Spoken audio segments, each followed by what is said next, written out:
Revoyons comment rédiger le calcul de la distance à laquelle se trouve le volcan. Je vous rappelle qu'on commence par indiquer ce que l'on calcule. Ici, j'ai donc rédigé « Je calcule D », D étant la distance à laquelle se trouve le volcan.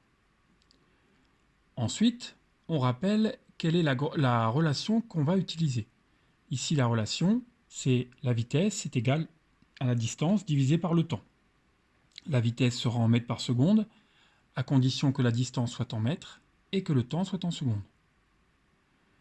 On rappelle ensuite quelles sont les grandeurs dont on a besoin. Ici, l'inconnu est la distance.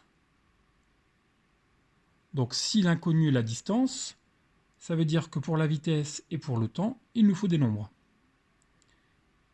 Nous considérons que la vitesse vaut 333 mètres par seconde. C'est un calcul que nous avons rédigé quelques instants plus tôt. Et dans la vidéo, nous avons trouvé que le temps valait 13 secondes. C'est la durée qu'a mis l'éruption volcanique pour arriver jusqu'à nous. Terminons notre calcul. Ici, nous allons donc remplacer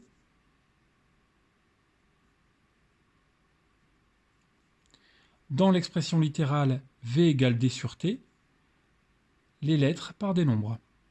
La distance est notre inconnue. Elle restera forcément sous forme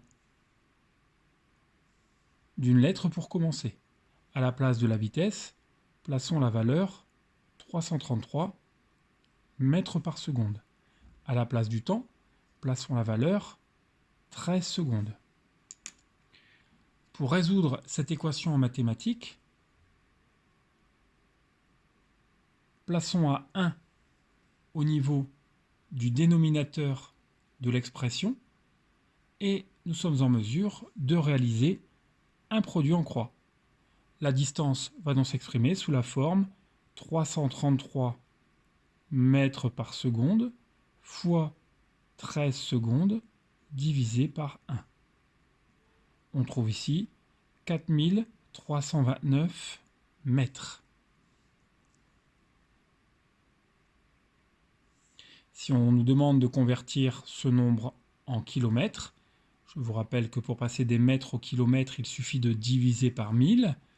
On obtiendra donc 4,329 km. Le volcan se trouvait donc à 4,329 km du bateau au moment de l'éruption.